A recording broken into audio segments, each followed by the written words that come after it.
అనగనగా ఒక ఊరిలో ఒక రాజు ఉన్నారంట. ఆ రాజుకి 7 మంది కొడుకులు ఉన్నారంట.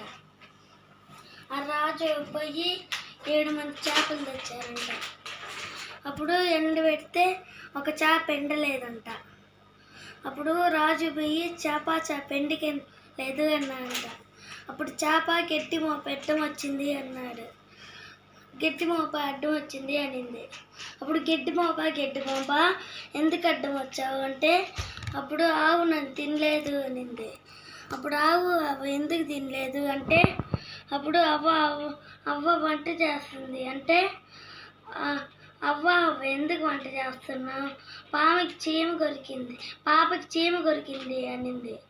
అప్పుడు పాప ఎందుకు ఏడుస్తున్నావు, చీమ కొట్టింది అనింది. అప్పుడు చీమ ఎందుకు కొట్టావు అంటే నా బంగారు బుట్టలో కొట్టినా అనిందంట. నా బంగారు బుట్టలో ఏది పెట్టి కొట్టినా అనిందంట.